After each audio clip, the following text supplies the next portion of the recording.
live, so I know it's like where the time is a relevant thing. So I'm just gonna get us started. Yes, sir. Um, so yeah, this is our not first. It's our second live stream, but first episode on YouTube.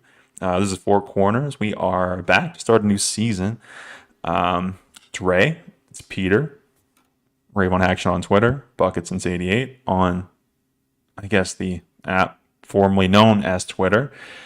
And yeah, we got a new season on our hands, and we really just felt like we had some stuff to talk about, get off of our chest. So, I mean, before we, well, I kind of want to close our books on the summer. So, Peter, I will ask you this: how would you, 2023 years flying by, we're coming up on October. Um, how's it been for you so far? You got 2 months left of the year. What do you feel like you're accomplishing a lot, getting a lot done? Yeah, I mean, it's been, a good year, up and downs, just like every year. I would definitely say that I got 99 problems. Podcasting ain't one because this is actually episode 99 of Four Corners. So shout out to everybody who's been here from the start. We appreciate you. And yeah, Absolutely. looking forward to finish the year strong and start the basketball season strong. Indeed. I am so ready.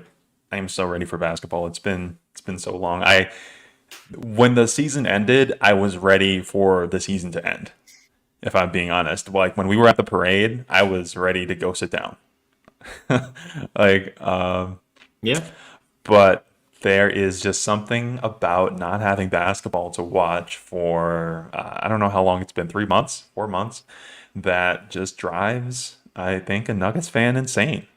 And yeah, so I'm excited to get back to it. I'm excited to get into all the things that have been happening in and around the NBA, which not a huge list, but I think we've had some trades. We've got some camp things to talk about, some beef. I don't even want to call it beef because it's not even beef at this point. It's more like veal. Like it's barely in its infancy, and I think in how it's manifesting. But we'll definitely get to that. So first things first, I think the biggest headline for the offseason maybe Damian Lillard going to the Milwaukee Bucks.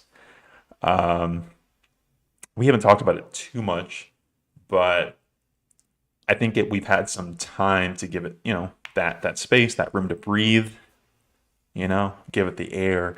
How do you feel about Milwaukee now versus at the beginning of the offseason? Um, well, it's gonna be really hard to not sound like a hater when I say this, but I don't know if Milwaukee's better. They're definitely different, but after having some time to think about it, I kind of feel like this trade was more of like trying to appease Giannis than it was like we have to get better. So, I mean, is Damian Lillard a better than Drew Holiday on offense? Yes. On defense, no. So, if you've looked at the Bucks over the last 3 years, they've been a dominant team when everybody's healthy, and they've been unbeatable when Drew Holiday is on. So I guess what they're gambling is they want more consistency offensively from that guard spot, and they could figure out how to, piece it together for Dame on defense. But Middleton hasn't been healthy either. So I think the Bucks are kind of in like desperation area. So they're definitely good. I'm not saying they're like not a contender. I kind of feel like they went sideways more than they went up because like their championship odds got better. Like the gambling odds got worse. Meaning like if you put 100 on the Bucks to win, you wouldn't win as much as you would have won before the Drew trade. So like Vegas thinks they're a better team. I'm just kind of like, let's wait and see. So I'm a little bit more optimistic about it on their behalf in this sense. Like in the same way that, yes, maybe their odds are close. I don't think it's a huge swing for them. I kind of think staying competitive is a win for them in the position that they're in.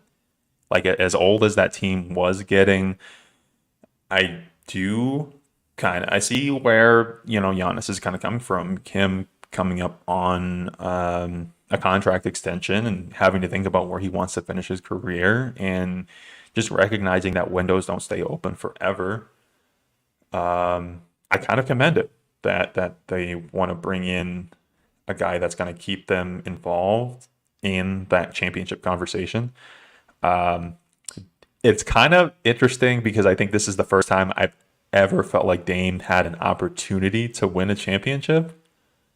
And I know they've had good teams in Portland, and Dame has always had big playoff performances, but I've never really felt like he had a shot at the biggest stage beyond just like a nice story. So I don't know if I fear them any more than I did before. Because to your point, I don't know if they are better. They're just kind of different. I don't know if the defense is going to be as good because I think everybody on that team is a little bit older. Dame is the elite defender. I'm not going to say elite. Is he a good defender? I don't know if he's a good defender. And I think when you have to do as much as he has had to do, average, I think, is questionable. But he is a bucket, and I think he makes them a little bit less solvable in their offense. Like, that's a really great tandem if they can work out how it's going to function. But I don't know. Do you think they come Yeah, out of the West? I it's kind of guess interesting because, well, the no, East, because I they're should in the say. East, but maybe. Yeah. um, well, hold on. Before I answer that, though, I think if I can be positive about it in a way, I will say that I do think it's fair to say that this raises their ceiling, right? Because we've seen what Dame can do, not just in his career, but in the playoffs. He's had big games. So if the bet is like, can he just play great 4 out of 7 times? That's enough. So I think the Bucks are just going to be different to where maybe they're not blowing people out, but they're going to have some games where they look amazing and unbeatable. And then they're going to have some games where they look kind of rough. So, as others have talked about for years now, the playoffs are all about like how many options you have, what can you solve? Are the Bucks going to be able to solve teams just attacking Dame Lillard relentlessly on defense? So, he's got a lot of pride. He wants to win. He's just a small guy, like for an NBA player. So it's going to come down to which teams can exploit that. And then also, just how much help does Giannis get? Because now it's kind of like when you go against the Bucks, you still, Giannis is still the best player. So it's like you have to worry about him first. We've never seen Dame in a role like this where he's clearly not the best player on his team. So yeah, maybe he can just eat. That Dame Giannis pick and roll is going to be tough to stop, but they're going to be in a lot, more high scoring games. The interesting thing is, Ray, we've seen for a long time where people say like, oh, teams that have great offenses and bad defenses can't win championships. That was like the question about Denver. And then Denver really turned up the defense in these past playoffs. So it's going to be interesting to see if Milwaukee does that. I guess if you were asking me, are they going to come out of the East, yes or no? I'm going to say no, but it's not necessarily because I have a team that's better for you. It's more like I'm just going no, I'm picking the field over the Bucks. I don't know if Yeah. No, I could understand. I mean, it's not to say I'm uber confident, I guess, in Boston. I think is probably the biggest threat to them, or maybe Miami kind of. It's hard to understand Miami doing it again, but you almost want to say, well, they did it before, so there's that idea that they can do it again that I think might even be like a logical fallacy, but I don't want to write them off. So it'll be interesting to see. But I Right. think if I was pressed to answer, I probably would take the Bucks over the field as a whole. I do, the Celtics did trade for Really Drew Holiday. interesting. I think they made some additions as well with Chris Kristaps, but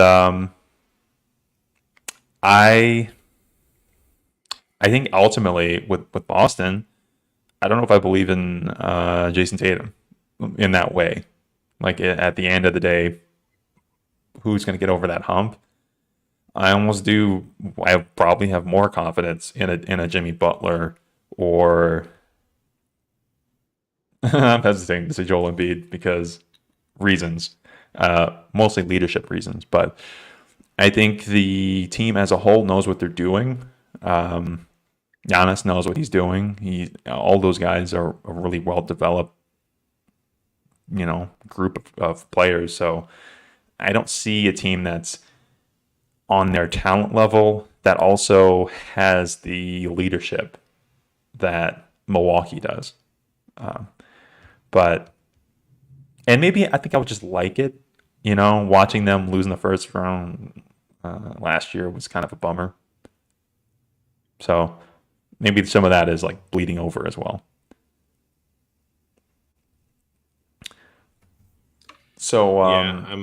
I just want to say too, like this early in the season, well, before the season even, I don't think that I'm going to narrow the East down to those three teams. I'm still open to there being a dark horse. I feel like this isn't the term I came up with, but like everybody's counting the Sixers out. Everybody. They still have a talented team. Like it's not mhm. crazy that they could still be good. I mean, they have the MVP, right? I mean, I know that's weird for me to say, but Yeah, I'm saying like he yeah, was awarded the MVP. That's all I'm saying. Don't don't come at me, Vegas yes, you were fans. right. He Um, yeah, and then like I still thought the Cavs were really good last year. They kind of face planted in the playoffs, but they made some interesting additions. I'm open to them to being a top three seed again and or top four. And then the Knicks, I don't believe in the Knicks at all, but I know that they want to make moves. So, the Philly thing, it could blow up and then Embiid wants out. Where does he go? Atlanta has a weird team with some good pieces. Like Chicago will probably end up having a fire sale at some point. I just think that there's going to be some big names on the move before the trade out. I just think there's going to be at least one more team, maybe Brooklyn, that's like heard from this year. hmm.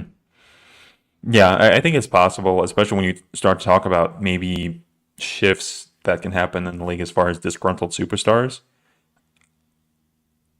Right now, I feel pretty comfortable with the Bucks as my personal favorites, but I'm open to things changing. I'm open to new teams coming together.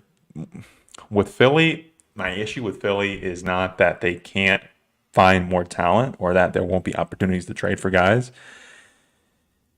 It's a little bit along the lines of my issues with Boston. It's when you question the leadership of the team, I think it's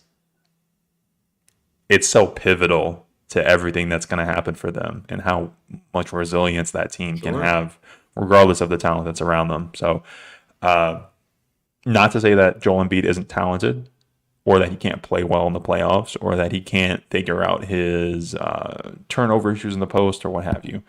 It's just the knowing the ways that they have navigated the personal interactions just as a team with each other and facing adversity. I have a hard time buying. But that's okay. That's why we play the games and that's why we Yeah. have the season. And yeah, No, that's that's that's fair. why we I think they um got an upgrade at head coach, getting Nurse over Doc Rivers. But yeah, I would say so. before we move on, just one question about the East. If we go, I mean, look, Miami, I know they're like a zombie. You can't kill them, but they did get worse and they were still an 8 seed last year. It's not like they're like a top heavy team or anything. If we're talking just Boston and Milwaukee,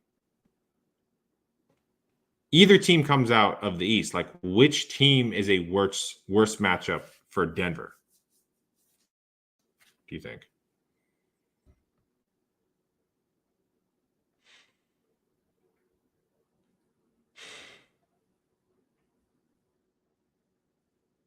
I think Boston has a larger amount of cumulative talent.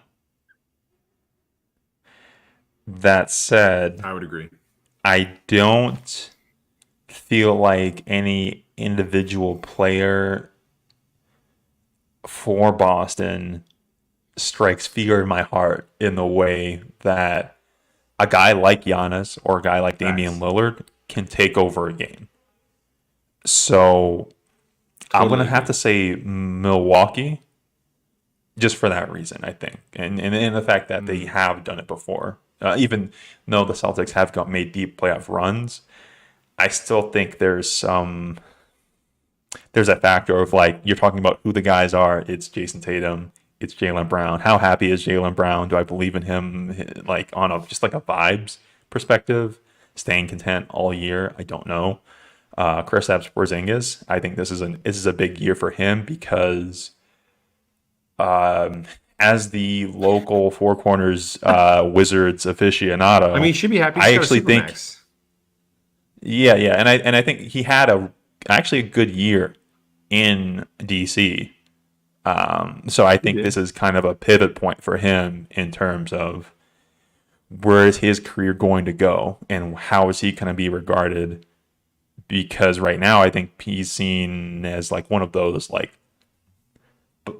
bottom tier of the guys that are top tier, if that makes sense. Like he's very talented, obviously, but he's been disappointing in a bunch of different ways from his health to He's a his has been. behavior. He's like he could still be, but he hasn't been yet for sure. And This is Boston the is year. going to be a place. This really should be the year. Like how many times it's a bunch of guys who I feel like, and maybe the Drew Holiday trade is that thing for them because they, when I think about all the other guys outside of him, Tatum, Brown, Kristaps, it's a bunch of guys who y'all should figure this out at some point. How many times can you justify to yourselves that you got to the conference finals and then got kicked out in a disappointing fashion before you're like, maybe it's us, you know?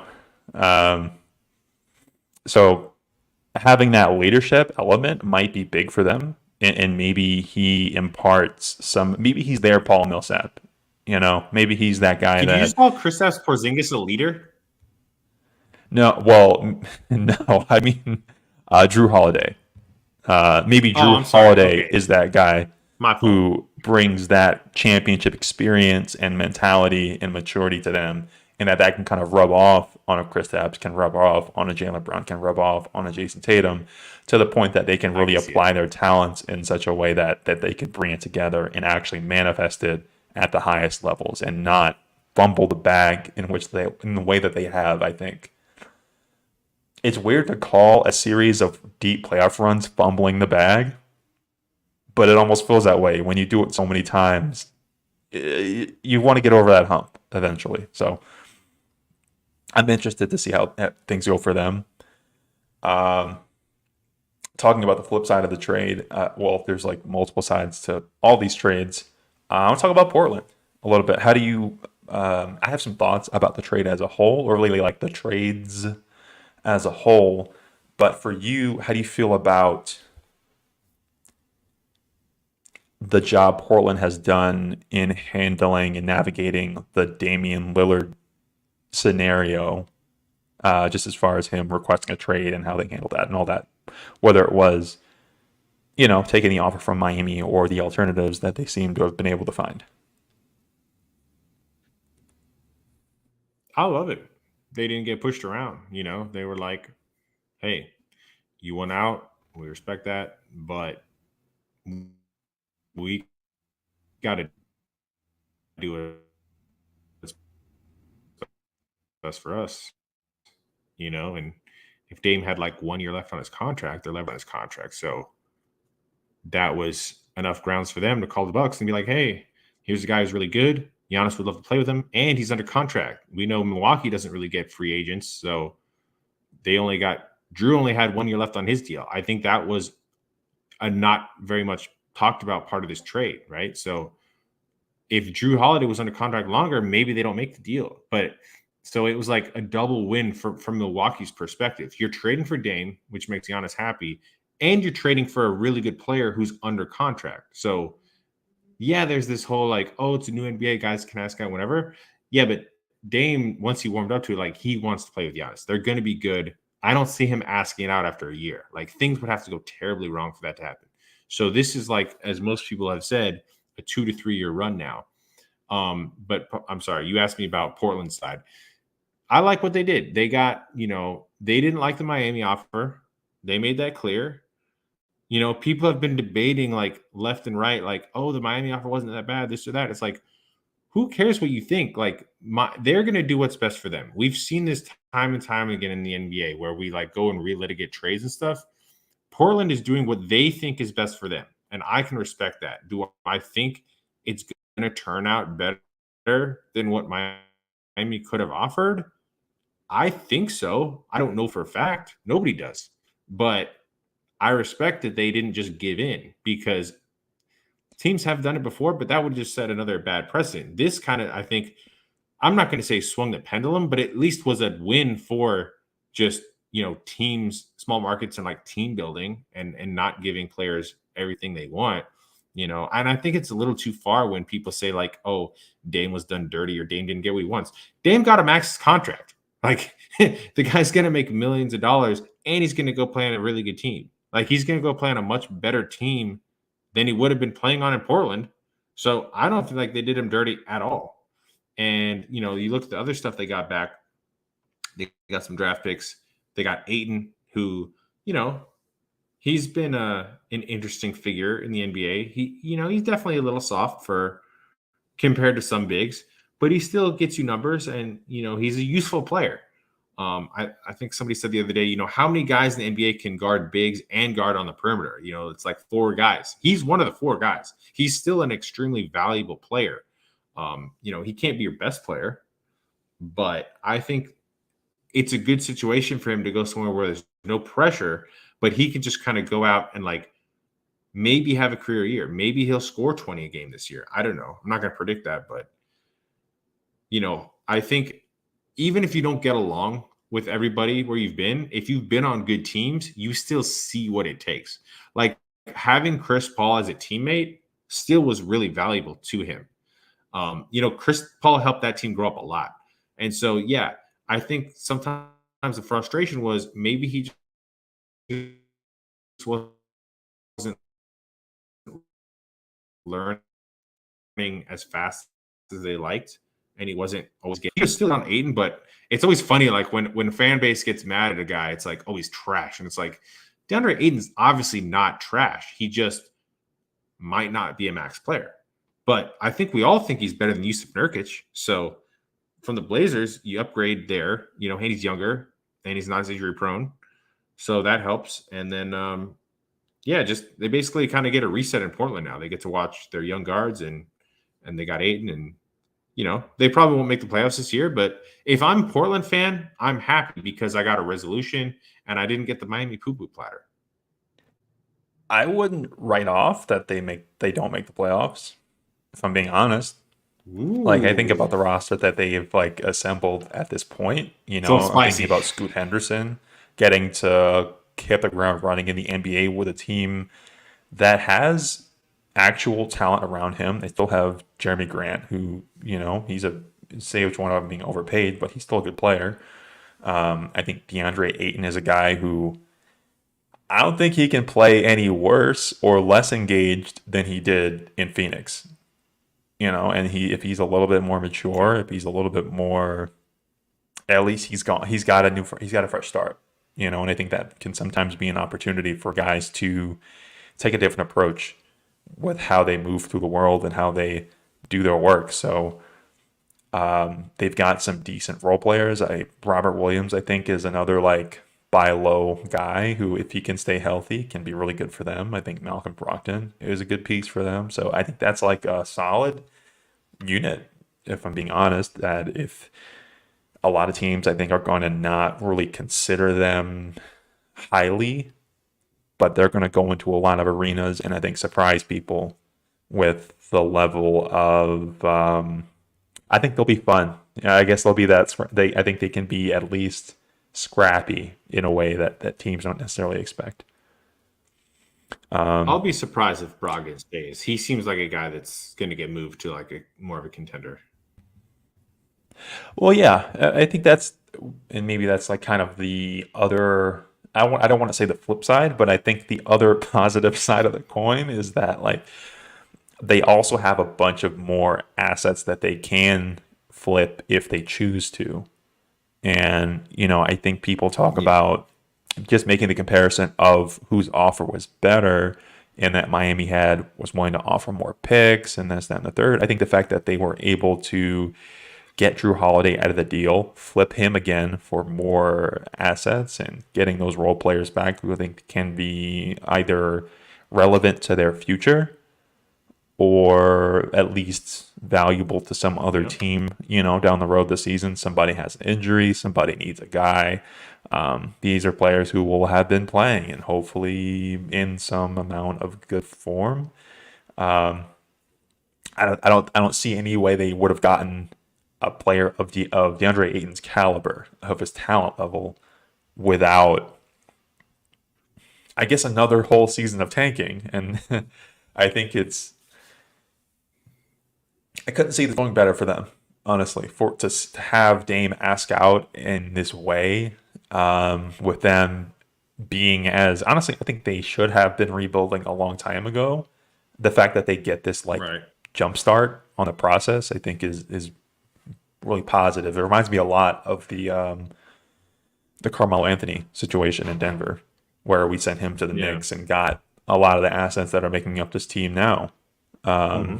in that trade. Well, or at the very least, assets that made up this generation of Nuggets. So I'm really impressed with the fact that they were willing to say no sometimes. I think a lot of teams could learn that lesson that, hey, you don't need to just the second a guy is like, I'm not happy. Hey, go sit down.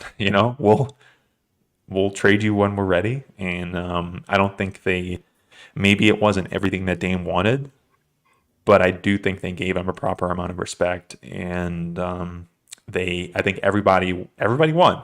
Like, I think Boston got things that they needed out of the deal. I think Portland got a good head start on their rebuild. I think Milwaukee has extended their window.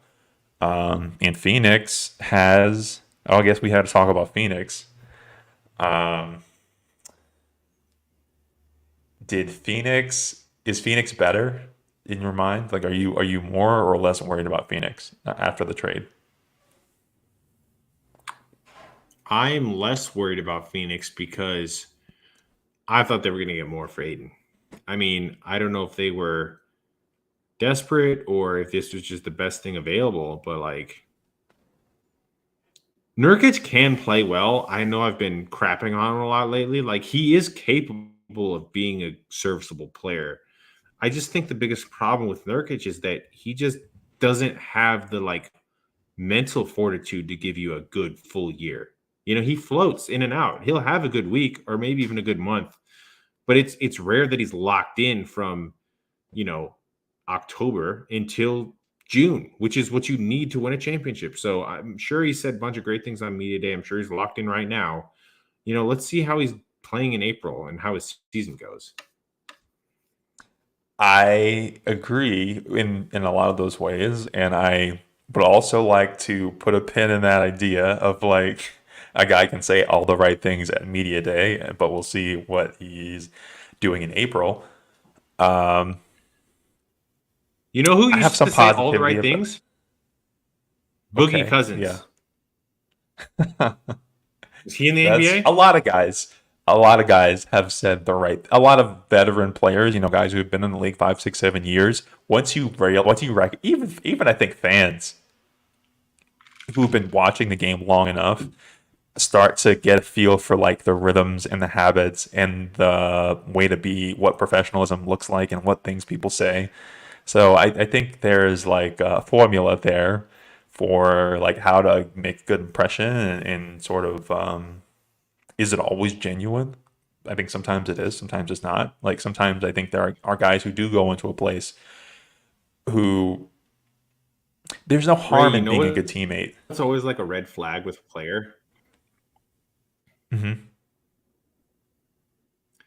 Well, it's always like a red flag when a player to me like has to out loud deny the rumors, right? Like when DeMarcus Cousins tells reporters, "I'm not a cancer" in the locker room. It's like, wait a minute. You know, it's Why a did you have to problem. say that out loud? Then you And know once that you somebody have has to said this at address some it, point. if it's if it's even a question, you know, if you yeah, That means you've thought there about are it, lots right? of, I think, Yeah. implications of this. Yes, there are lots of versions of what you're saying. Like if you even have to question this sort of thing about myself, then maybe it is something that someone can work on. But here's what I'll say. I think Nurkic is one of the few players in the league with the requisite amount of size to not get totally bullied immediately. He will eventually. Like, he's going to foul out. Like, you're talking about a Nuggets Sun series. I think he's fouling out most of those games without particular time management. But what I would say, he has this. He also, I think, watching the Sun series from last year, I don't feel like DeAndre Ayton took any of that personally, which No. He likes Jokic.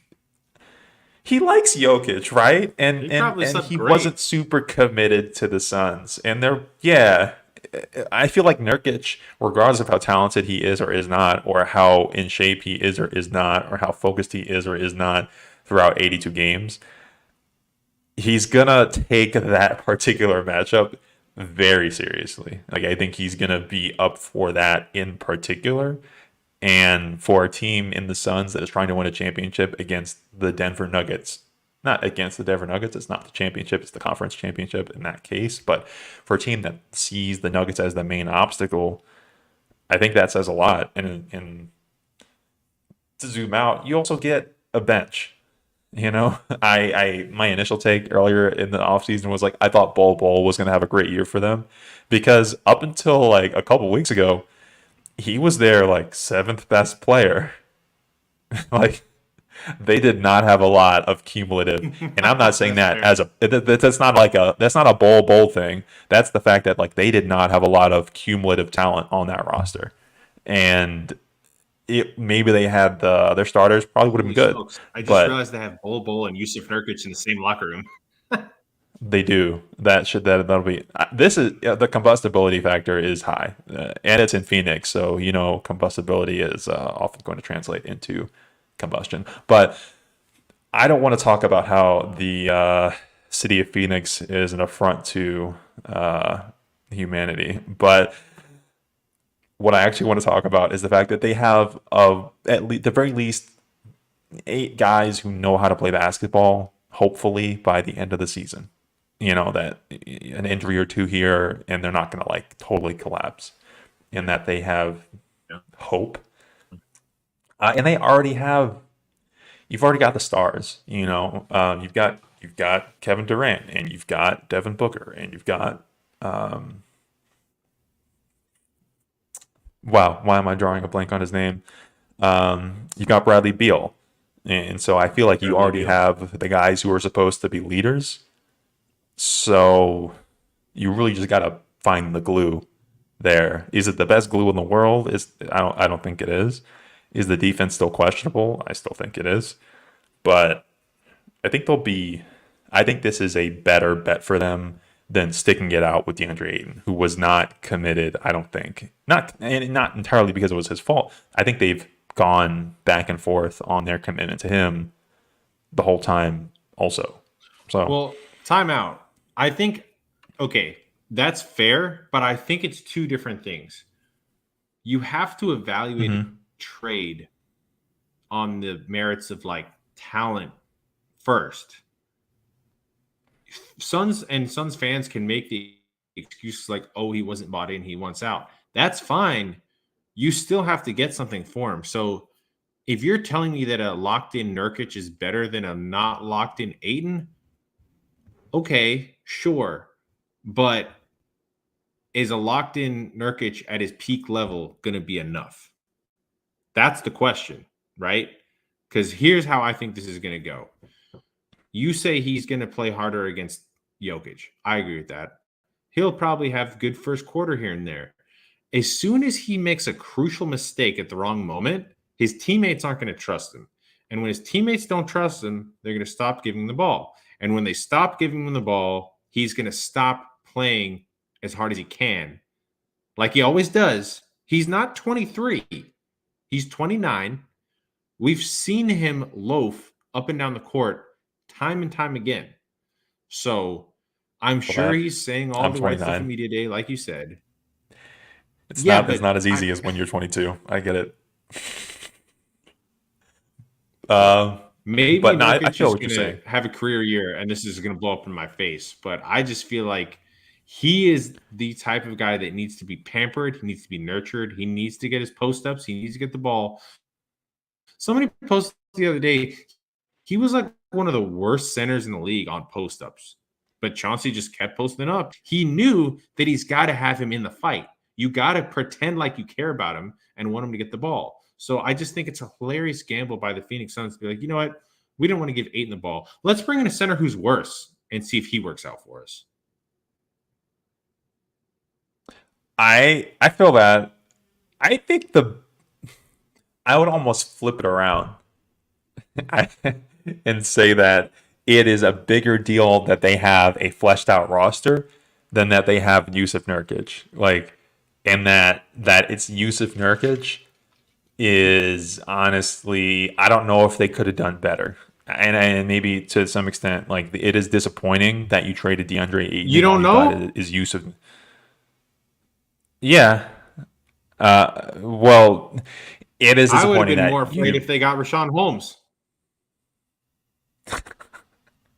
Well, that's fair.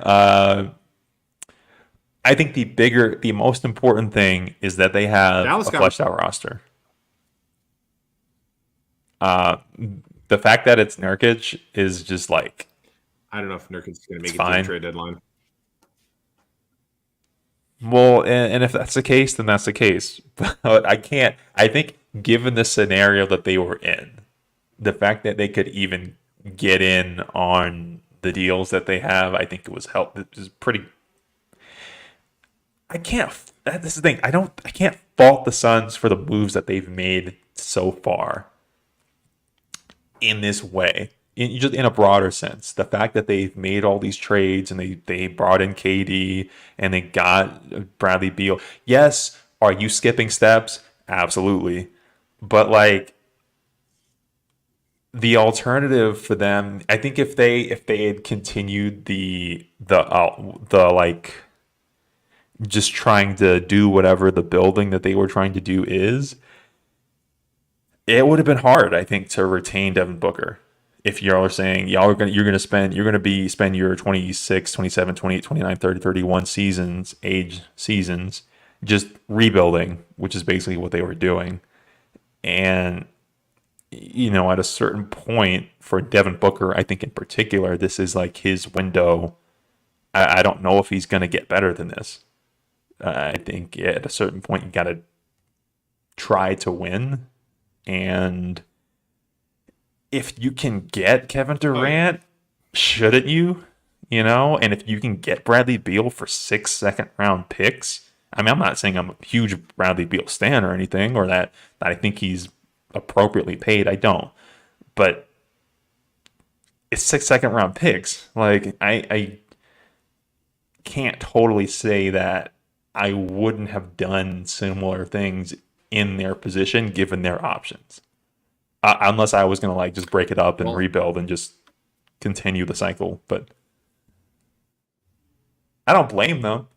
I don't think they'll beat the now Nuggets. you're I just putting don't me. blame them. Now you're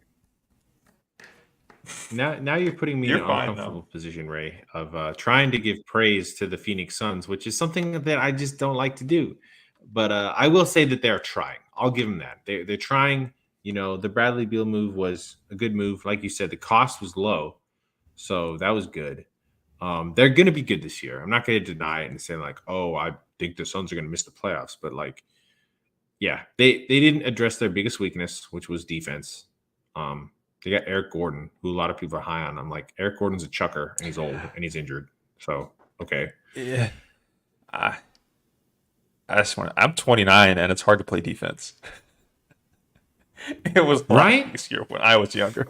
Like, so I don't know, man. You get the Eric Gordon thing. I'm like, I don't always feel the let's go get a 35-year-old, era age, not anybody in that age range guy and try to act like they're going to be staunch defenders for you. I think you're right. That weakness is there. But damn, they're going to put up points. Like, they're going to put up a lot of points. I think that they I'll have. make a If anyone can match it on the other end, I think they can. so if you're old enough to remember the Steve Nash Suns, that team was really exciting. They could really score. Defense was okay. They always lost to the Spurs in the playoffs. This Suns team to me is like similarly built, where you have a lot of offensive firepower, not a ton of size, and the best player in the league plays in Denver, and he's got a beast of a power forward next to him, and he's got a 6'10 small forward who can shoot the lights out, and he's got a 6'4 point guard who has like the best chemistry with him in the league. So, yeah, I don't feel like they did enough to address that matchup, but they did build a Hmm. team that's probably good enough to get out of the West if things go their way. You know, if the Suns played the Lakers, I don't know. I feel like the Suns have more talent, but I kind of feel like the Lakers have better chemistry. So I don't know how that series would go, but I do think they're right there in the mix. And like with how they stopped the Denver Nuggets, could they stop the Denver Nuggets? Like, is there They even don't. No, they're trying to outscore them. sometimes I think about this, like sometimes when I play a lot of chess, right? Sometimes you're down in material and you're not necessarily you're making moves that might lose you more material, but they're not necessarily mistakes because like what else were you going to do? Did you have better options? Did the Suns have some path to building this like staunch defensive team? I don't know that they did, if I'm being honest. Especially when you're talking about can you stop the Denver Nuggets? A lot of teams I think are gearing up for that, and I think that that's a broader thing. I think the league wide, I think we're seeing that is that teams are looking around, seeing the Denver Nuggets and saying, "Oh, we need to step our game up. We need to elevate ourselves to compete with what they have because they're sitting here just having walked their way to a title that we feel, regardless of how, we in the Nuggets community feel about it. I think a lot of NBA wide people feel that the Nuggets, the title wasn't the hardest title. So I think there's a lot of teams are saying, well, let's give them a harder title. And so they're making the trade for the big star. They're bringing in that extra guy. They're spending those draft picks. They're doing whatever they feel like they have to do to assemble their own big three or big four or whatever it might be. So and they might do all that and it still might not be enough, if I'm being honest, because it's really hard to contend with that because what the Nuggets are doing right now has been so long in the making that it's hard to replicate that without also having been doing that for 8 years, 7 years, 6 years, that long term, strategy. So I think it's like, is it going to stop Denver? Maybe, maybe not. But like, it's nice to watch them try. I'm like, I see you guys. You're doing your best. That's it.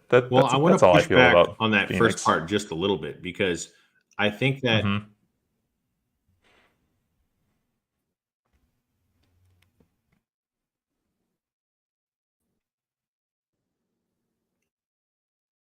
I think that Miami defended us with what they had. You know, they had a lot of injuries by the finals, but I Hmm. just think that Miami's a smarter team, and now Phoenix is going, they got rid of Monty and they're going to Vogel. Vogel's a championship coach. That Lakers roster in the bubble was much better defensively than the Suns roster is, but it's going to be interesting to see what he does, and if they're going to be able to play better defense this year. Yeah, they might be better. I guess this is my point is I don't feel threatened, but I see other teams working. That's about it. Yeah, for Um, sure. Speaking of the Lakers, before we actually get to the Nuggets training camp, so the Lakers highly motivated going into the season, maybe based on Yeah, like the most I would recent hope. like league league chatter. I think they take some. Obviously, there's some personal. Is it a rivalry? Like, would you call it that? No, not at all. Not yet. No, I don't think the Lakers thought I. about the Nuggets until the West Finals last year. It's interesting because I hate the Lakers. Like I don't. Right. I'm very honest about that. At any opportunity given, I will tell you that the Lakers are the team I like the least in the league. The way they go about moving Same. through the world with this idea that they're just supposed to be good because they're the Lakers and that the road unfolds before them. I have always disliked it, and I would agree that I don't think it's a rivalry yet. But of all of the like seeds that have been planted for rivalries the Nuggets could have, talking about Tim Connolly in Minnesota, or taking a 3-1 lead from the Jazz, or taking a 3-1 lead from the Clippers, or, really clapping back after Suns and four guy. There's no one I would rather dance on the grave of in a sports context than the Los Angeles Lakers, if I'm being honest. And I know that it would be, I think it's like the media wants this too. Like, I think that's a big thing. I think that there's always that sort of like, hey, you ever been in a context where there's a lot of guys and also, hey, Doughertine, welcome. Glad to have you. You ever been in a context like where you're in school or you're at work or for some reason you're just in an environment with a bunch of guys and there are two guys who like they're normally if it was just them they'd be fine, but there's always that third party who's like an instigator who's just a little bit of a like, hey, Oh I yeah. wouldn't let him talk to me like that. That's what I feel like the media is right now. I feel like the league loves a narrative, and honestly, if I had to pick, I don't mind. I would not mind hating the Lakers even more than I already do. So opening night, on ring night, I should say. How big of a deal would you feel it is if, all right, these two scenarios, if the Nuggets trounce the Lakers, how big of a deal would you feel that is? And kind of the vice versa. Say the Lakers, they win the game, it's close-ish, they win by like 5 points or something.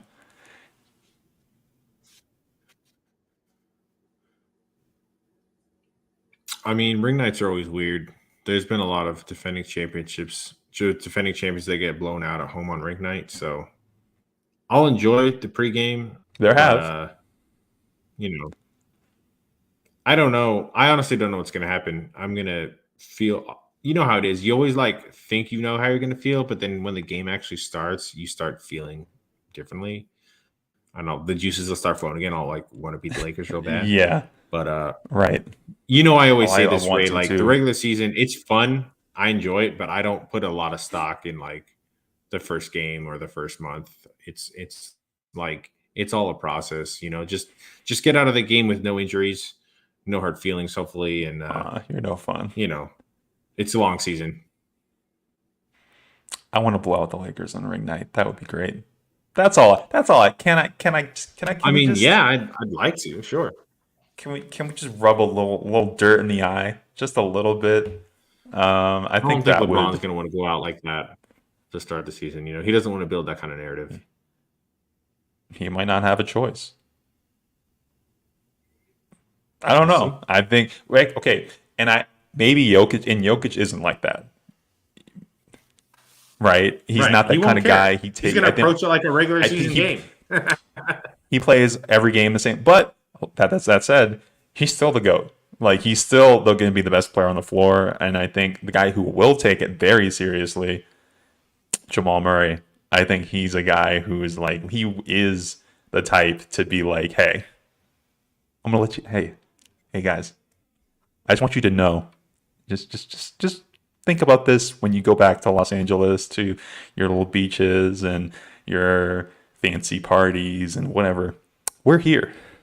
We're always going to be here, waiting for you. And guess what? You're not better than us. I'm so excited for that, and I think that the kind of hype, the joy that the city of Denver, I think there's a big opportunity coming for the city of Denver and for the Nuggets, and just the way that they can kind of take the next step in their position, just as like a pillar of the community, even that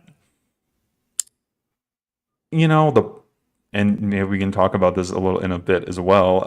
The Broncos, they've had a tough time lately.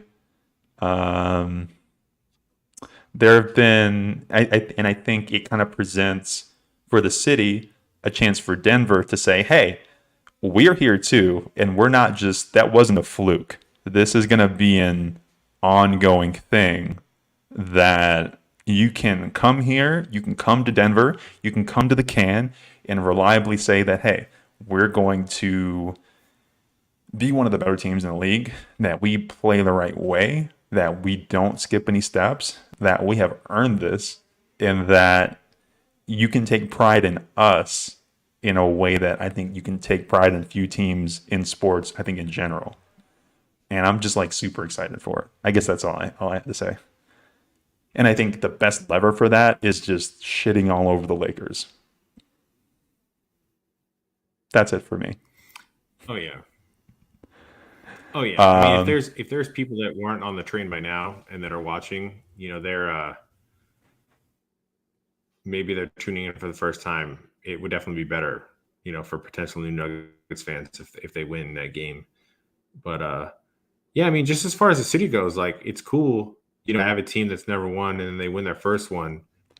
I do think that changes you somewhat as a franchise, but there's still a long way to go in terms of like, you know, the Nuggets aren't like a blue blood franchise of the NBA. They've crossed into that level of like respectable franchise. You know, I'd say we're level with like Dallas. You know, Dallas has won the one championship with Dirk, yeah, and you know, Mavericks fans will always remember that, and we're always going to remember Jokic and Murray. But luckily, our window is still open. So, you know, right. maybe this could be, you know, hopefully I'm going to not get ahead of myself, but hopefully this can be year two. You know, I know some people have already talked about like, oh, maybe we'll be like Hakeem's Rockets. I would take that. I'd be cool if we got two and that was it. I'd be like, that's great. We'll be remembered.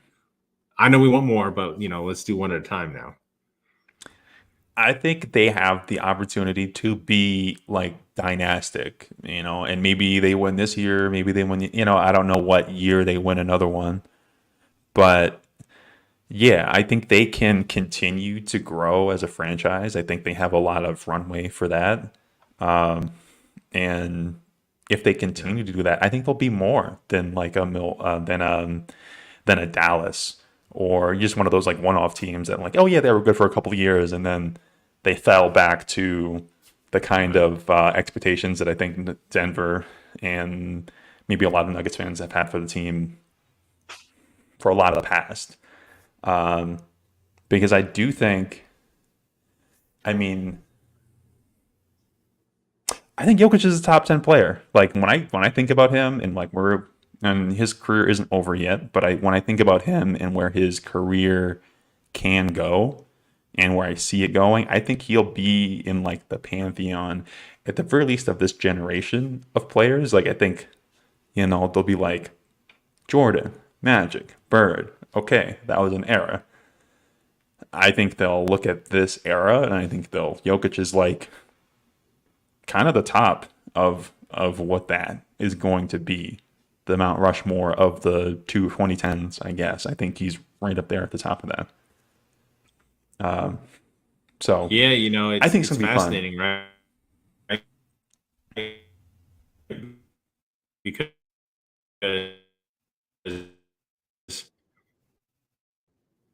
we've been looking at narrative was like, well, it's getting close. Like people are gonna start asking questions if he doesn't win, and he finally won, which validated a lot of stuff. But if we're gonna go to that next level of being like, yo, we think this guy's an all timer, you really can't win just one, And I'm not saying that from a position of greed. He got it done. He won one, but it's like we've heard plenty of people say we think he's better than Dirk, and that's fine. But he's got to win more then. So it's like the pressure is still on to, meet your criteria. Because I think if we're being honest, I don't want to come off sounding as a hater. Maybe I will, but like I think 4 championships for LeBron James is a little low for like what everybody thinks his talent level is. So I know that it's a team game, and he's made the finals like 10 times, I think, which is crazy. But I and feel he's like it's like that's like pretty that's much just a every time Kobe he's lost, stand he's take. lost to a better team other than the Mavs series. Well, I just think that you got to win a lot to be amongst the best. That is And he the did criticism, four is though. like I'm not sneezing at it. I'm just saying like he could have more. Greatness is a high bar, right? It's multiple titles, and I think like I kind of want to like shout out what Dragotine is saying, like that because of the Nuggets cohesiveness, he really thinks they'll have a better season without having to try as hard.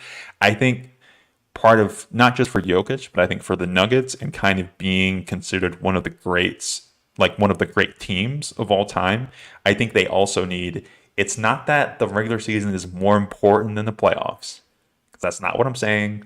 And I know a lot of Nuggets fans are like, oh, well, now that we have one, the Nuggets, the playoffs, that's all that matters. But for the type of greatness that we're talking about, you need at least one tour of just like stomping the league into the dirt. You know what I'm saying? Like, and I think they have that. They have that in them, and I don't think it would be that crazy. When you have Jamal Murray, Jamal Murray would be the best player on a lot of teams in the league. Like, no? Some of them, a good number Yeah, of on them. some So decent. Yeah. we talk about like having Jokic, a guy who we're talking about maybe a top 10 player of all time, maybe top 15, maybe top 20. I think top 20 would be like a hater statement almost. But you talk about having Michael Porter, you talk about having Aaron Gordon, you talk about quality role players, like a team around them that's going to defend, that's going to rebound. That you talk about a front office that cares. You talk about owners that care, except when it comes to having a practice facility in the city that they live in. But for the most That's part, coming, by the way. I yeah, TBD. Yeah. one of the things. So My that's kids will another probably thing. graduate If you, high school before that practice facility is built. this My kids kind are of by the way. folds in. That's true. He's dropping an announcement on the show, by the way. Congratulations.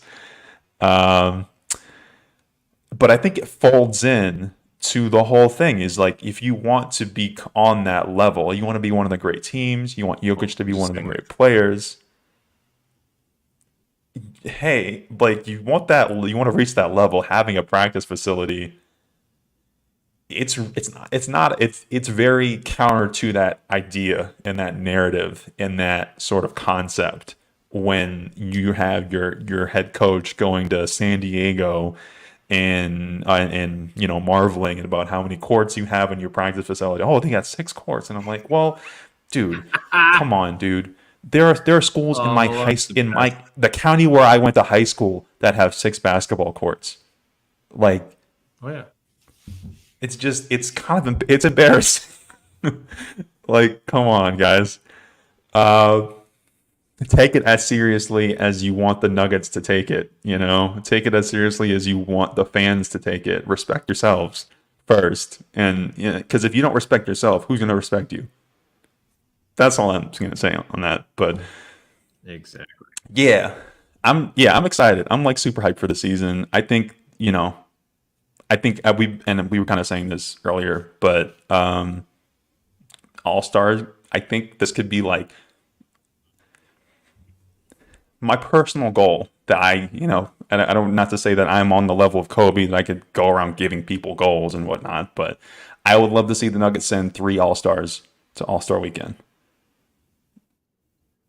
I think that would encapsulate a bunch of different ideas and goals, and forms of success that would be everything that we're talking about in terms of like elevating the team to that elite status. And I think it's very possible if they want it.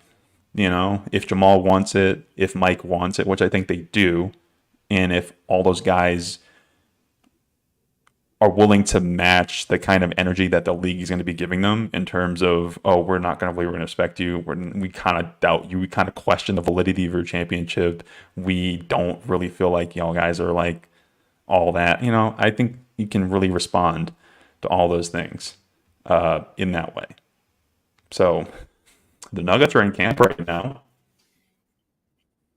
Oh, first off, if you have anything you wanted to say as far as um, those things, my high expectations. And I will admit, I fully admit I'm a person with high expectations. Like I'm always a person who says, I don't need them to be the best, but I think I will always want them to be the best that they can be. And I think they can be pretty damn good. But yeah, Oh, well, yeah, I wanted to just touch on your validity point real quick about how if you think other people or teams are saying like their championship wasn't, good enough.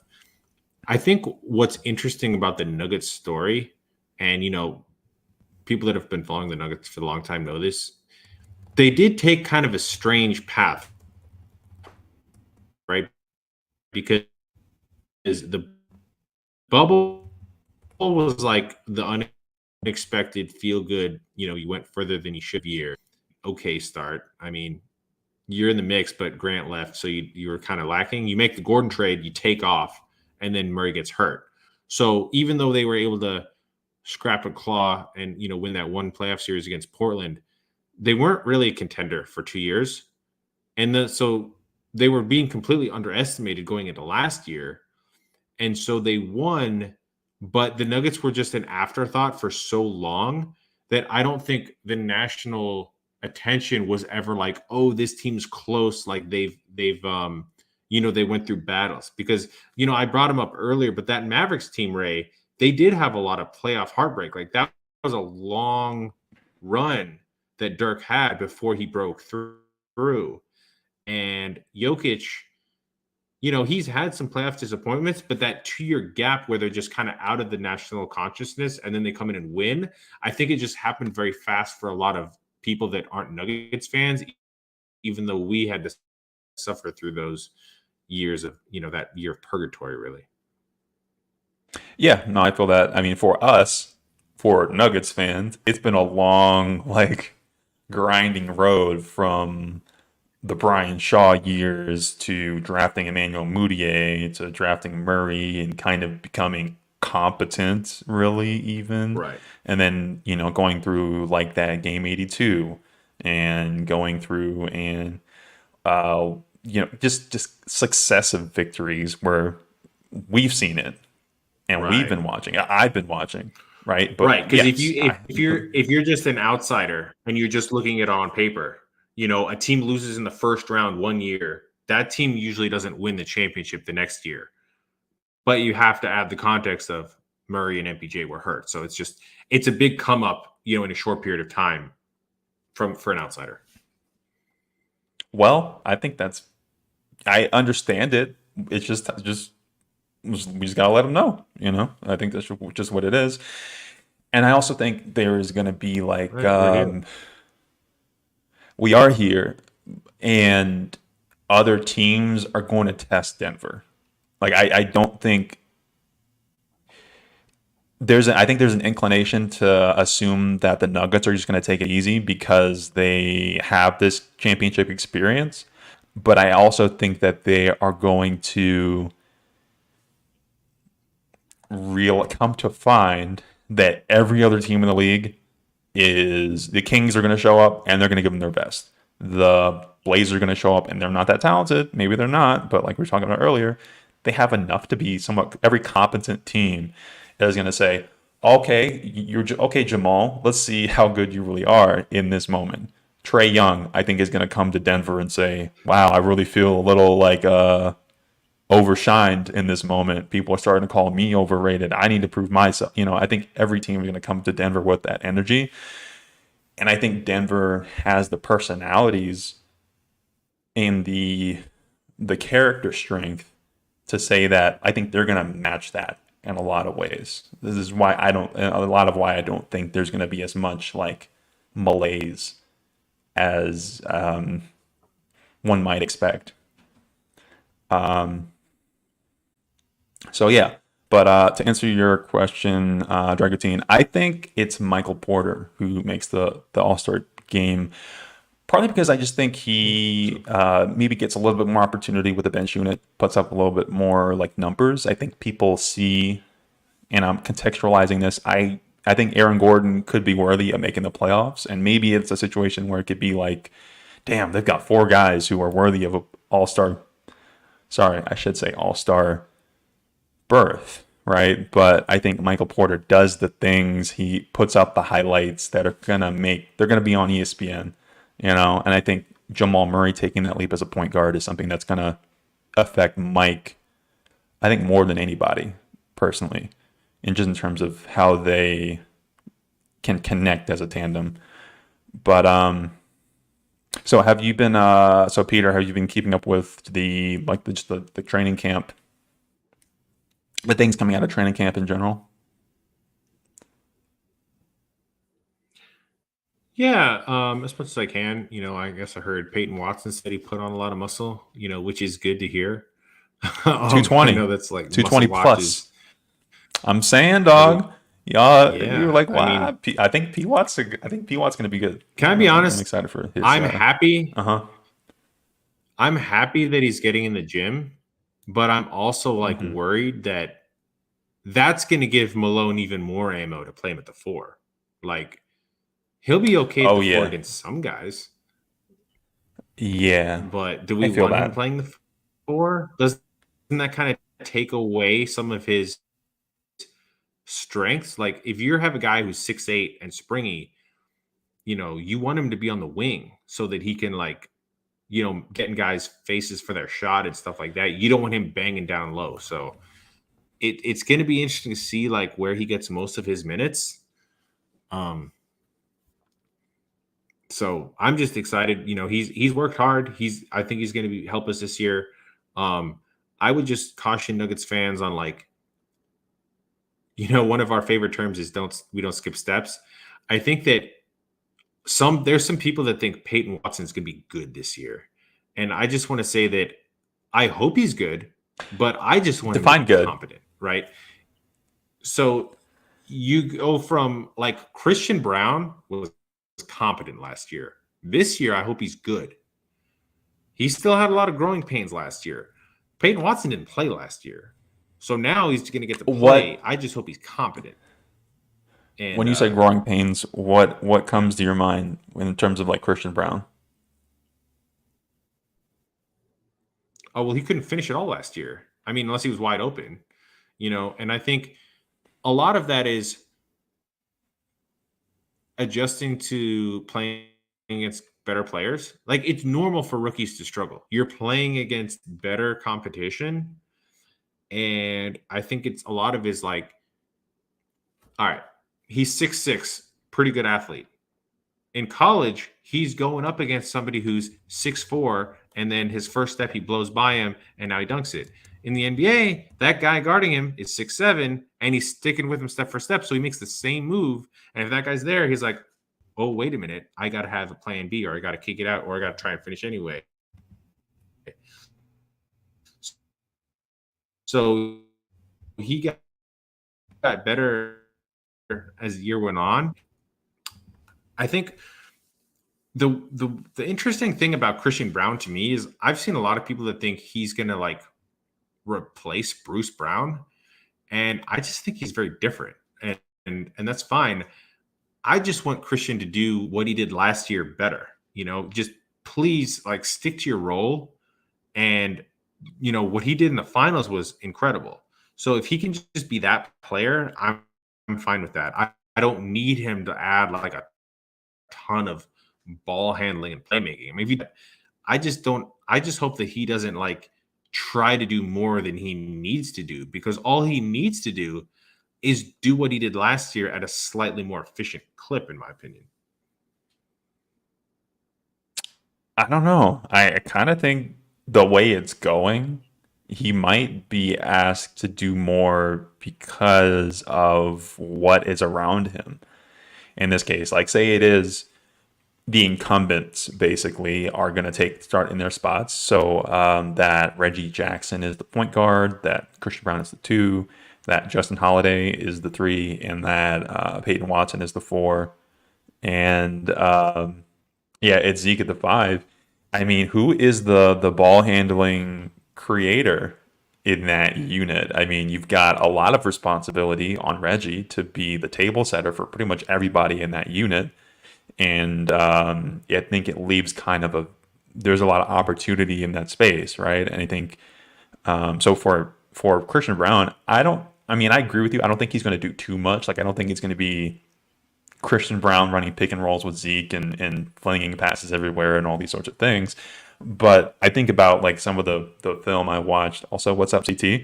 I think about some of the film I watched of him in college, and I think he might integrate. So something I saw him do a lot earlier in his career, just pump, drive, pull up in the mid range. He has a pretty smooth shot.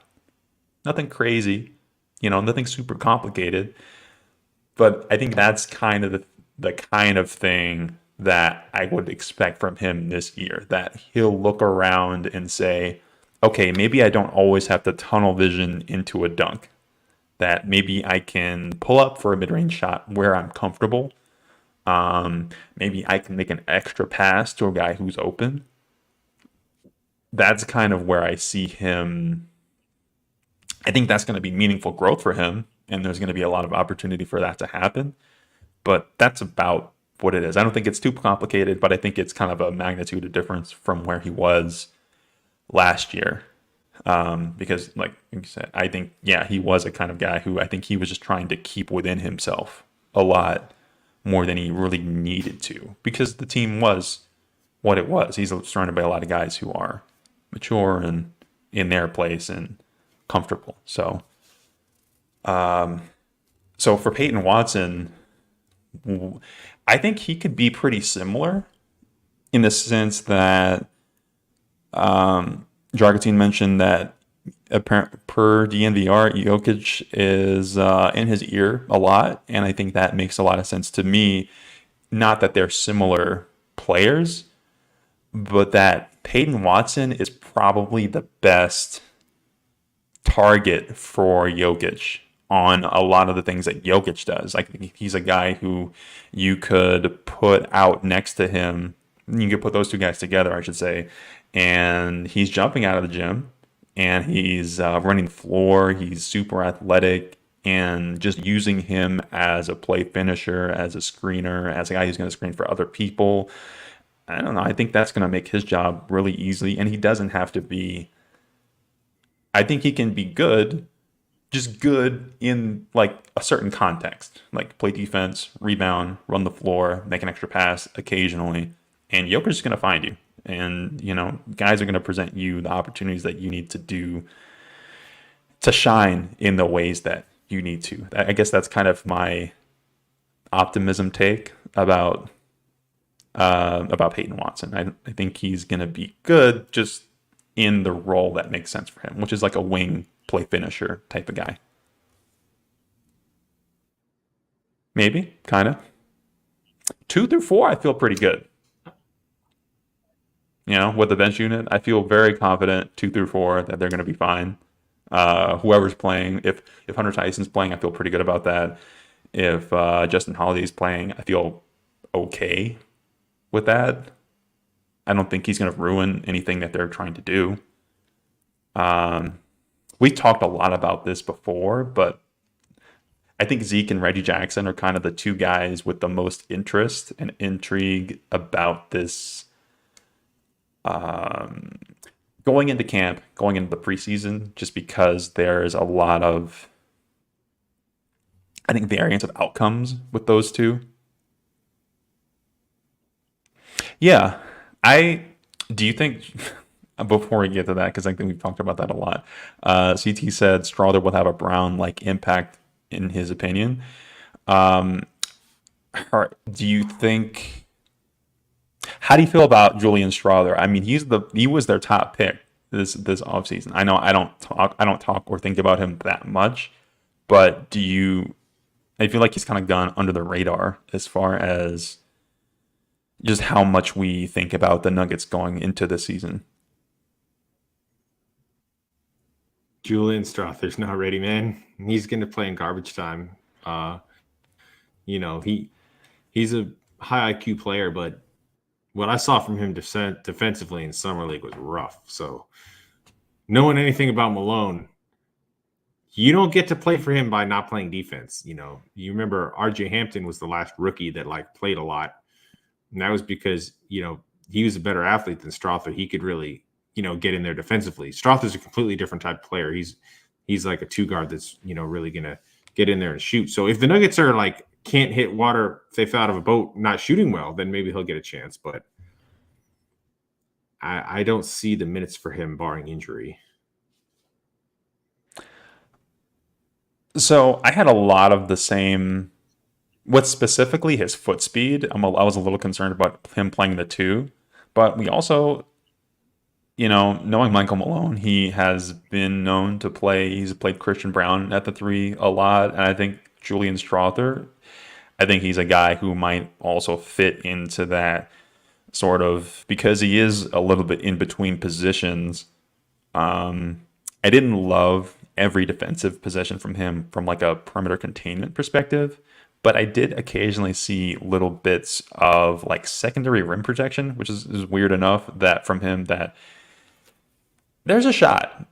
He's a shot. I don't think about him a whole lot. I don't think Nuggets fans think about him a whole lot, just because he isn't the flashiest guy. But if he is a 40% 3-point shooter, and you can just expect him to be that consistently, I don't think I think there might be a stretch where he finds some time, and you never know who's going to stick. And I guess to expand on that a little bit, I also like Hunter Tyson. I think he's a great player. I don't want to say great player. He's a great player for what Denver does. Like he fits into the team concept. He knows how to play off ball. He sets great screens, which is like, me in screen setting.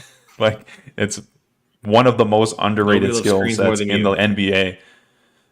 Yes, it's one of the most underrated skill sets in the league, in my opinion. Like right up there with genuine point guard play as far as like game management. But I think he does that really well. And all those guys. So we're talking about this, and the Nuggets have like 6-ish guys in my mind who 2 through 4 can be reliable options off the bench. Reggie Jackson is like the star of training camp, just per the vibes. Does that? I mean, I'll let you cook. How do you feel about Reggie Jackson so far in camp? Are you impressed? Are you surprised? Is this about what you would expect from him?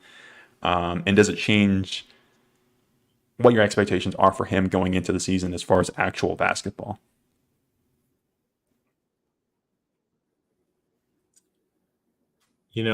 I think Michael Malone does a good job of being positive, and he's usually honest. When he says Reggie's had a great summer, I kind of perked up a little bit because I was like, wait a minute, is this like for real? Or is this lip service because he's trying to like give him confidence?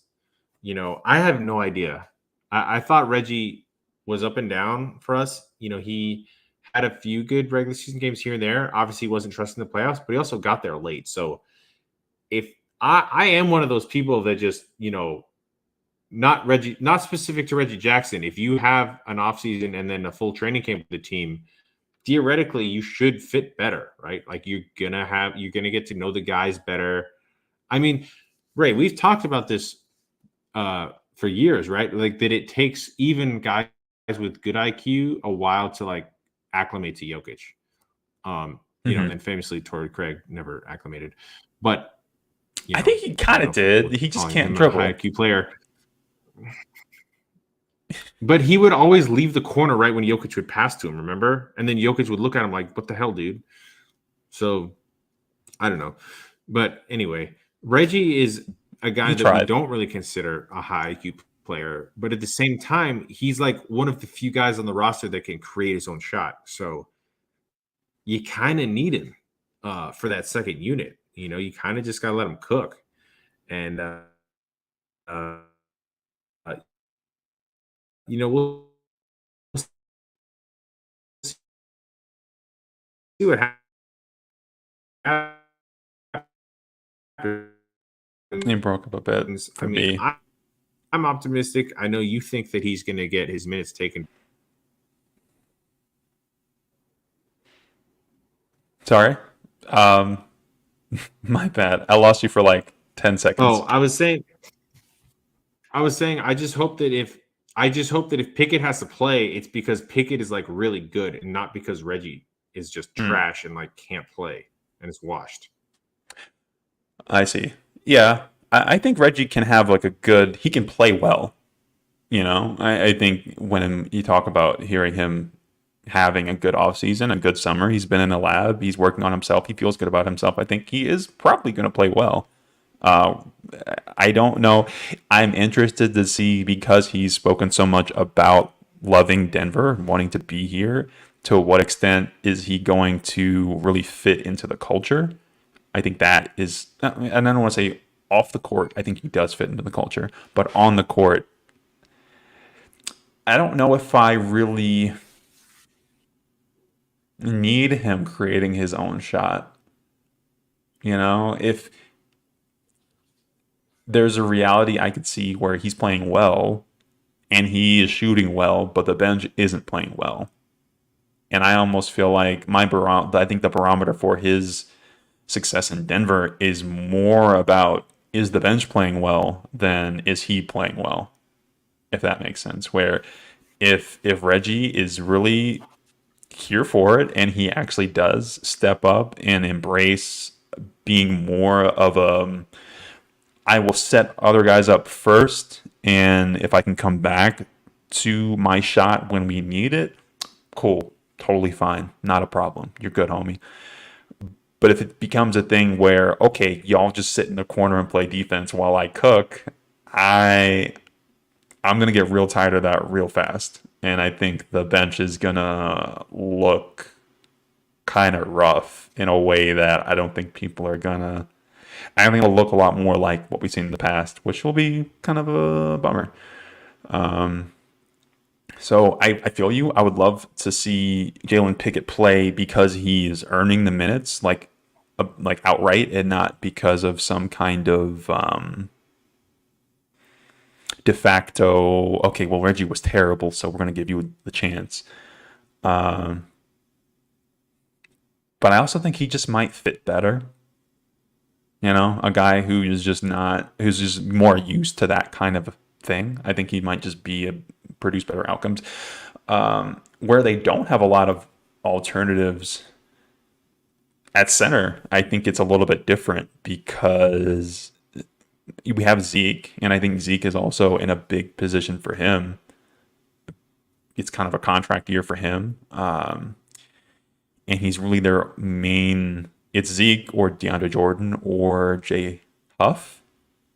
I know so little about Jay Huff, so I'm like, I don't know if you've done any film work on him or anything yet. I might in the coming days, but I'm interested to see him. But Denver really doesn't have a lot of point guard center options, I should say. Um, I guess we've had conversations about Zeke a lot over the summer, but have you had any changing thoughts, any recent things form in how you feel about Zeke in the last like few weeks?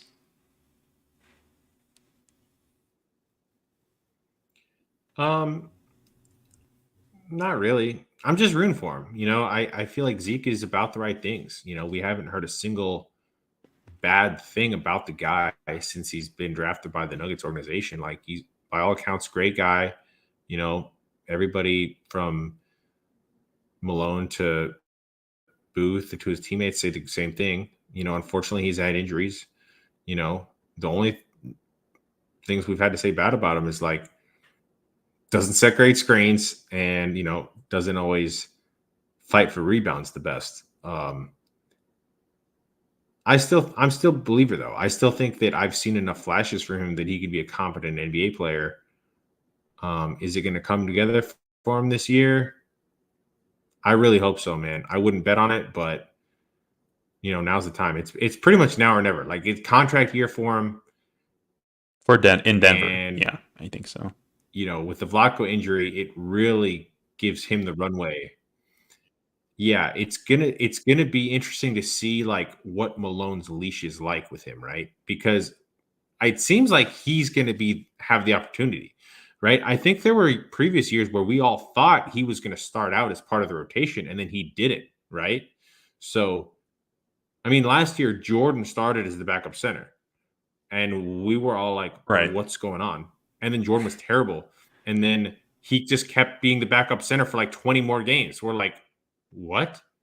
And then Malone's like, "Oh yeah, Zeke deserves an opportunity." So to me, you've been pretty vocal about this, like how you don't think that Zeke is really a Malone guy. To me, as bad as John Jordan was playing and Zeke still wasn't getting minutes, that's like a really bad indictment of what a coach thinks of you.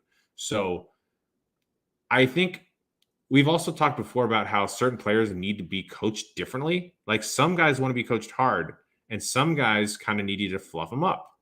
And I don't think Moch has been very hard on Zeke in the media. He's always been like a sunshine pumper. So he's trying to get the best out of Zeke. I know he wants Zeke to succeed.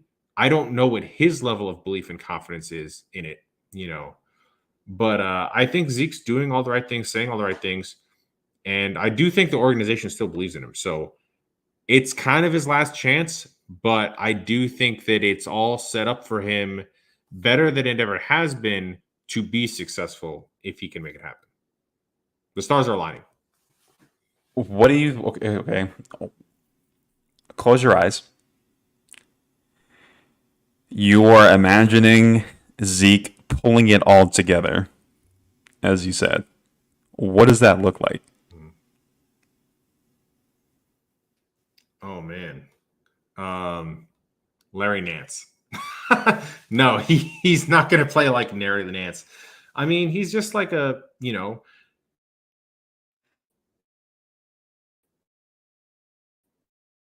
a stretch big that's going to hit some open shots, run hard. But, he had some good stretches last year. He had some plays where he was around the basket a lot, getting boards. And Zeke hustles. That's what I love about him. Zeke doesn't act like, oh, I should be getting the ball more. He's never been that kind of guy. He's got kind of bad hands, right? And when you have Jokic on your team, it's like even more obvious, right? So it's like, when you're a backup, you don't get enough possessions to like fumble the ball away 3 times. So I don't know if that's something he can really work on or clean up, but it's just like the magnifying glass is on you when you're a backup because you have less chance to make mistakes. So when you do make mistakes, it's even worse. Yeah, I was hoping for that to be a more positive spin, but Sorry. hey, Yeah. I mean, but I, sorry no, it's about that. fine. I agree. His hands he has struggled with in the past, and I think just finishing plays, like being a play finisher, I think is really important for him. Mm. Um, it would be really nice if he could either. We already talked about the screening thing. It's great if you can apply that newfound mass and muscle, and he's always looking good. I can tell he's working out a lot. Set better screens, cool. Can you just be a threat on the roll or in popping scenarios? I think one of those two things, if he can hit on, are going to be huge for him because then he can be a guy who just is a threat somewhere. If he can gain back that 3-point form that he had the first 2 years in the league, cool. Then he can be. I don't want to keep comparing him to Darrell Arthur, but like, hey, Darrell Arthur was an effective player, and he didn't have to do that much. He just hit hella threes when he was open, and sometimes he was just open. And he's going to be that guy that people sag off of. Or if he can be a role guy because he is still young and he can be physical and he's growing into his body, cool. That's going to depend on him, like as you say, working on his hands, finishing through contact, embracing contact. I just think is another thing. But I think there is a path. It's just tough. It's just tough. I'm hoping that it goes well. I'm just picturing the Reggie Jackson, Zeke Najee screen, the pick and something. And how does that work? If you can make that work, I think the bench will be good. You know, but it'll Yeah. be interesting. You know, one thing that's been talked about a lot with Zeke is like his shot. You know, it started off so well and then it fell off. And we've I guess we learned that the coaches wanted to speed up his shot. Understandably. And now learning that, I get it. I get that. You gotta sometimes sink lower to come back up if you're gonna do something a different way. But the part that Yeah. never made sense to me, Ray, that kind of bothered me was if you need to shoot faster in the game, that's one thing, and I get why your percentage would go down. But when you're staying at the free throw line, you're not being rushed. His free throw percentage as a rookie was 80%. I just looked it up. The last 2 years was 64 and 65%. What happened? All off. And I'm sure He's somebody becoming a smarter than me could center. explain to me like, oh, you just proved you can shoot 80%. Nobody's running at you at the free throw line. Like, you shouldn't be Yeah. under 70% as a free throw shooter in the NBA, in my opinion. Yeah, he the worst thing he could probably do is become like the wrong kind of tweener, where he's like the worst parts of a center and the worst parts of a power forward and Right. um Like, Zeke's not a bringing them stiff. together. Yeah. No, he's not as stiff. He has some fluidity. I think he can. But so that's the thing. He could bring the best parts of both together. He could be like a very switchable defender who can shoot 40% from three, who is willing to get to mix it in on the inside, mix it up on the inside. And I think that's something that he could be. Or he could be an undersized five who can't catch the ball and shoots 26% from three. And, both of those things could be true. Uh, that said, I think if it goes like that, I think they'll look for alternatives, if I'm being honest. I don't think they'll just let him go for nothing. And it wouldn't, I will always be rooting for Zeke no matter where he is. Like, even if it doesn't work out in Denver, it might be possible that like there's another place that has a little bit more time and space and comfort. You said earlier you can't afford to fumble three balls when you're only getting the ball past you 5 times a game. Well, maybe in another place like a Utah, a Minnesota, maybe you can get the ball 8 times a game, 9 times a game, 10 times a game, something like that, where you get a little bit more of an opportunity. If it doesn't work out in Denver, and I wouldn't blame. It's not an indictment on him. that's fine. Um, if there is a guy, before I think you know who I'm gonna stand. I've been calling it, but I'm gonna give you the floor. Um, Say the bench goes south. Say it does go as all of us would hate to go.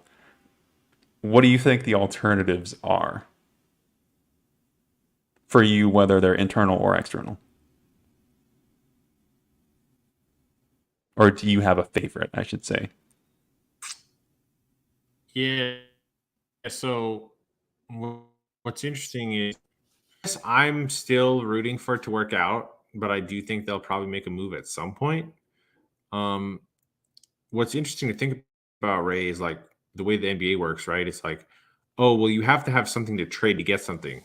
That's true. Hmm. I don't anticipate the Nuggets trading Brown or Watson. That would shock me, right?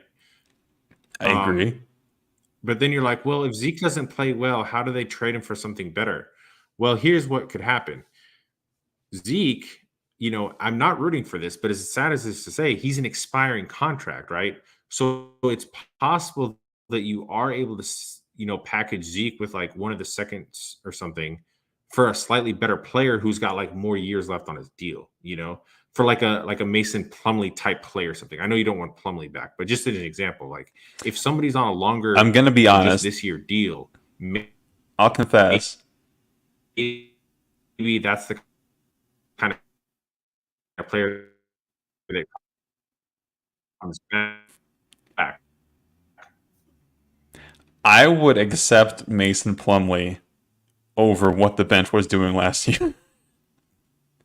Like, if you can set good screens Hey, and finish lobs and rebound, I'm not gonna get that right. mad. He's a competent big. Um, Yeah. One thing I will say is,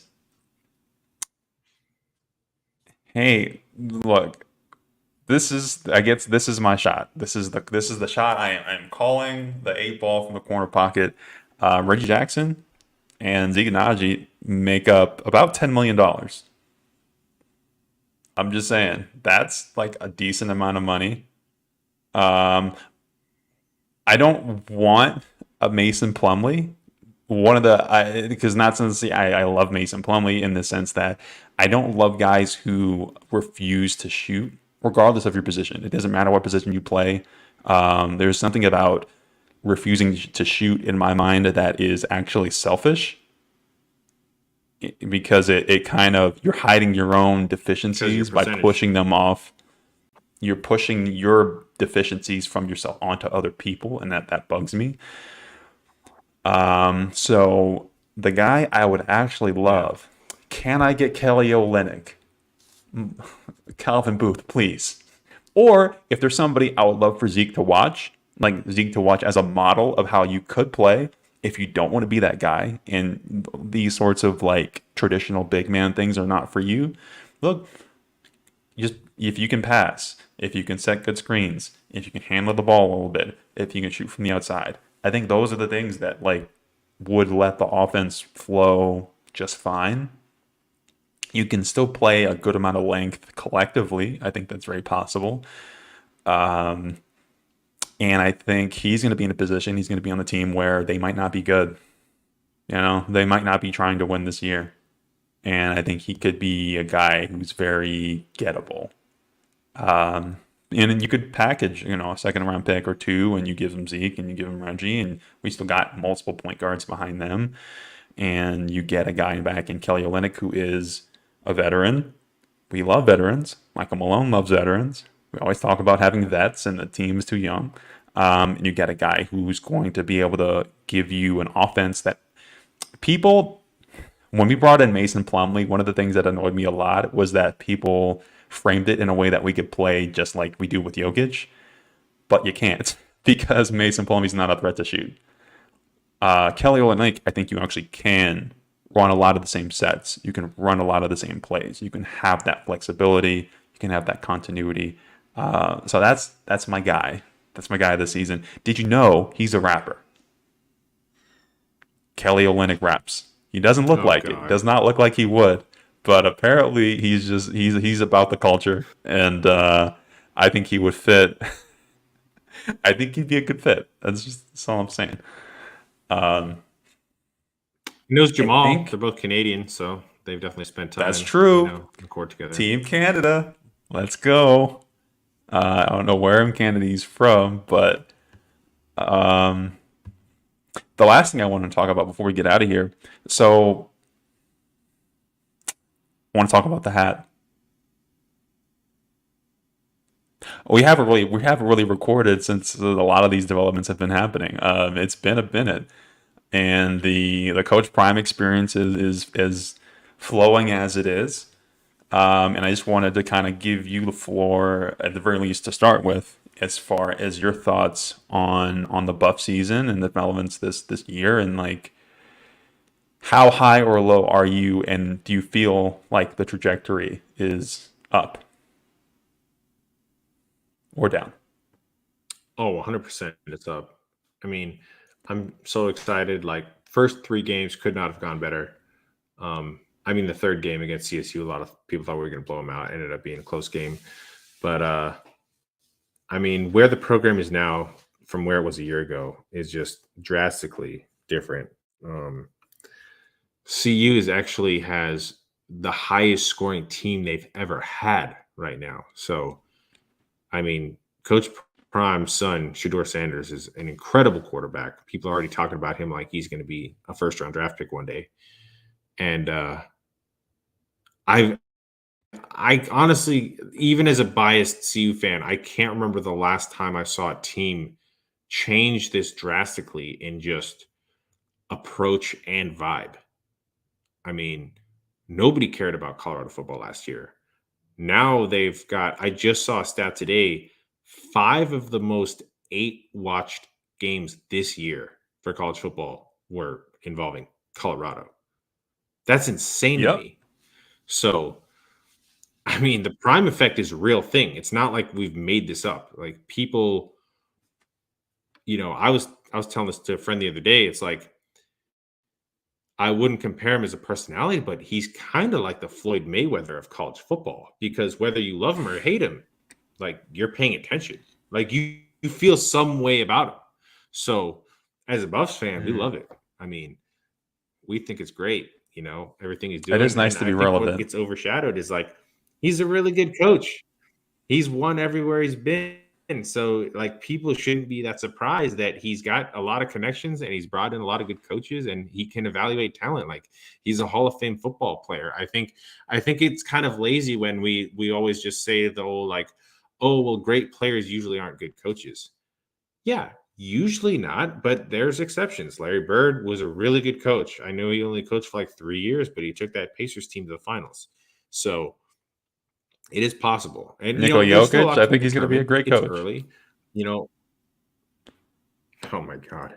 He would hate coaching. He even admitted it. but But he'd be good at it though. no, I mean, we just wanted to be relevant again, right?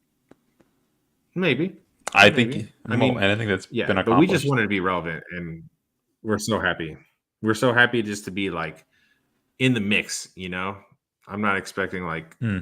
a 10-win season or anything. It's still in play, but I just want to I just want to go bowling this year. Win at least 6 games. Maybe they can go 500, or maybe better. Maybe they can win 7 or 8 games. We'll see. But I'm looking forward to it. Gotcha. I feel that. It's interesting to watch because I feel like there's multiple angles on the Coach Prime situation. I feel like both for like CU, for the Buffs as an institution, I think it's been a big deal. I think there are, from the national media perspective, there's a lot of eyes on them. For him coming from an HBCU and as one of the, like, as a black coach getting into like head coaching at the collegiate level, at like a more like better funded institution, all these sorts of things that people talk about.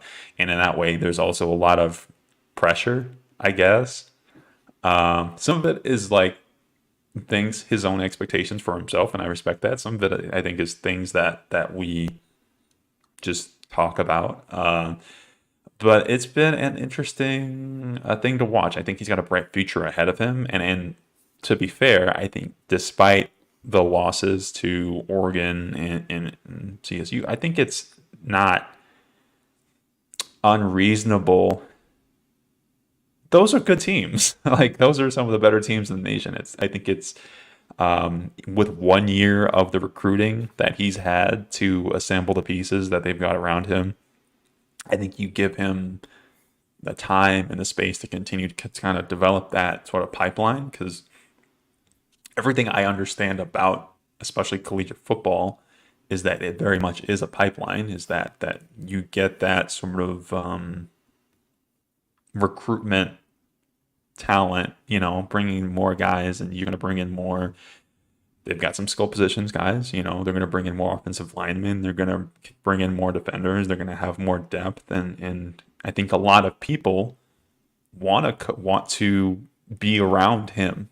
So I think that's a really positive sign as far as you've got George guys and everyone from George Karl to the to the fucking Sixers wanting to be around Coach Prime. So it's like the fact that I think that's not going to change as long as CU stands behind him and can keep supporting him. I think that's it's only going to bode good things, for the Buffs. So I'm not a huge college sports guy, but just go Buffs. Let's get it. I'm here for it.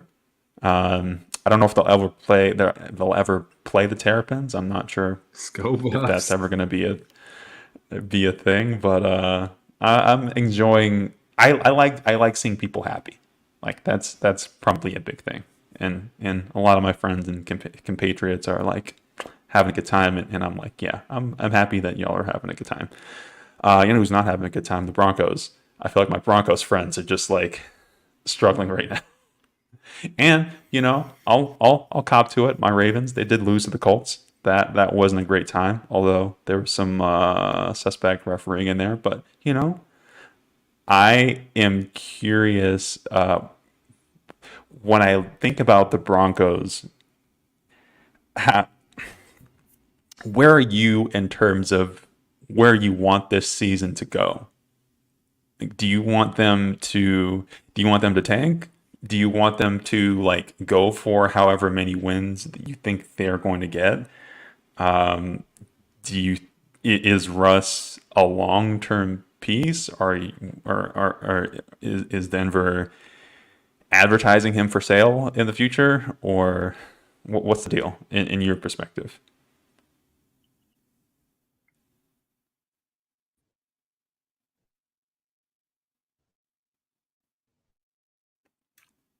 I mean, I'm on Team Tank just because I think Caleb Williams is that special desktop, but the defense is He's worth it. atrocious. So, man, I hate to say it, but the Broncos are kind of in no man's land, right? It's like they're competent enough to not be the worst team in the league, but I don't think they're good enough to make the playoffs. So, They beat the Bears. it's still early. Like they could still turn it around, but it's not looking good. I mean, you had to beat And like, Washington. what does that They even were look up like? 3 scores in that game, and they choked at home. Like that wasn't good. I mean, Justin Fields looked real nice. But to say when I think about, because I also have friends who are like, yeah, maybe they could turn it around. My main thought is like, what is that? What even is that? What does that look like? You turn it around to get to like 9 or 10 wins? Is that, I don't know. Is that what we're excited for? I don't feel like when I think about Broncos fans, I feel like there's a lot of expectations and assumption of prestige and success. Well, Ray, they kind of screwed themselves because they lost to the Raiders in the first game, and then they also lost to the Commanders. Like neither of those teams are going to make the playoffs most likely. So they've already screwed up 2 very winnable games. The schedule is only going to get harder. So I think double-digit losses is probably likely. Should they have beat the Bears?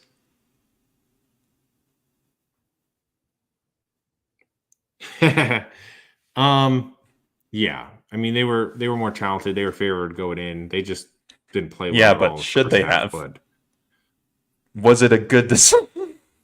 Oh, like should they have tried to? Well, Hey, no, for I me, you know, I no. think But there's like multiple interpretations of the that players and the question. coaches get paid to perform. You're right. I don't think what's the old saying in the NBA, players don't tank? Like that's absolutely true.